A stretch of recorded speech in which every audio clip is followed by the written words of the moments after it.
Okay, boys and girls, we're going to finish our book, Tornado.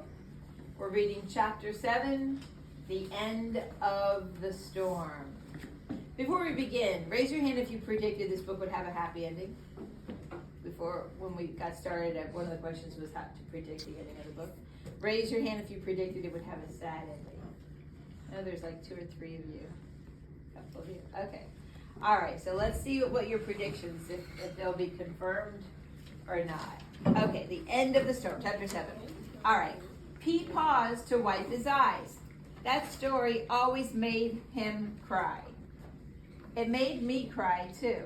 I wiped my eyes on my arm, and then I wiped my arm on my shirt. Go on, I urged. He took a deep breath to help himself continue.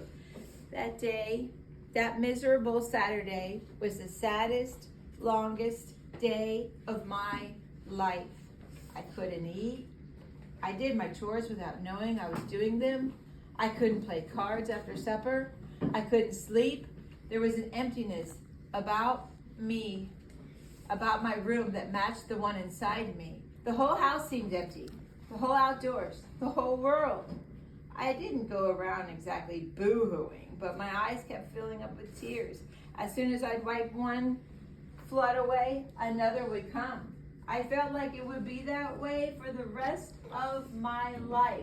Cover, give me someone and look at the words, please. Sunday passed the same lonely way. And then Monday, and then Tuesday, and on Wednesday, my mother got tired of my moping. She called me and took me aside to talk some sense into me. You knew you might lose that dog, she said. I nodded. You knew he wasn't yours. I nodded. You've got to stop moping around. You're going to make yourself sick. I nodded.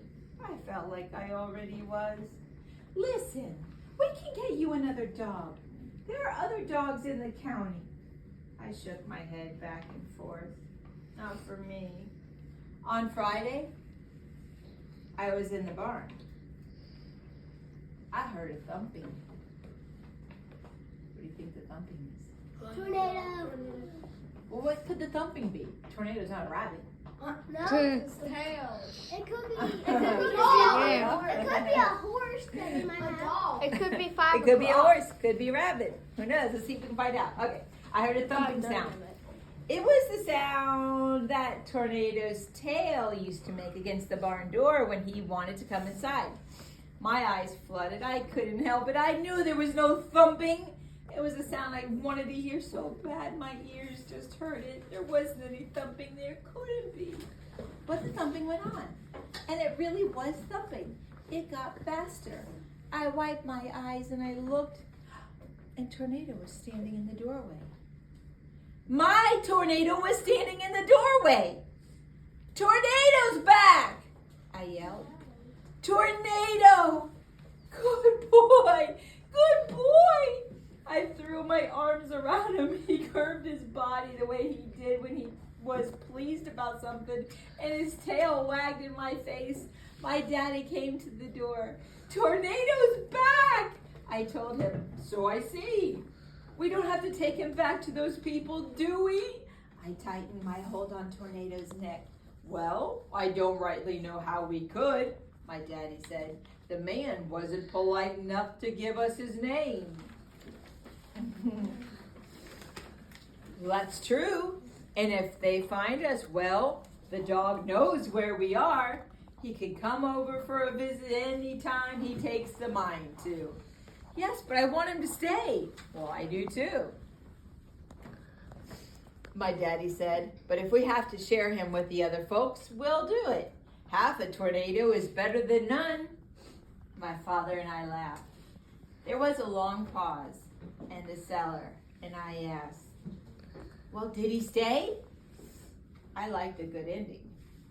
For 7 happy years, Pete said. And the people never came and got him? No. Of course, we didn't make the same mistake of taking him to town again. Pete stood up, took off his hat, and put it back on his head. He stretched. Well, I'm going to take another look outside. But before he could open the doors, there was a loud knock. "Hello in there? Anybody home?" It was my father's voice. "Storm's over," he cried. We rushed out through the cellar doors and into the fresh air. My mother hugged my daddy. "Oh, Link, I was so worried." As soon as my grandmother got up the steps, she hugged him too. And then she gave him a stern look and said, "Lincoln, I hope you had the good sense to get in the ditch." "Well, look at me, Mama. Can't you tell? Don't anybody else hug me. I'm too muddy to hug." My little brother hung back to speak to Pete. "Could Tornado really, truly do a card trick?" "He could." "And did you really and truly have a cat named 530? "We did." My older brother said, "I wish you had told the story about Tornado and the rooster. That's my favorite." "Next time," Pete promised, and then he winked at me. "If there is one." Wait, what?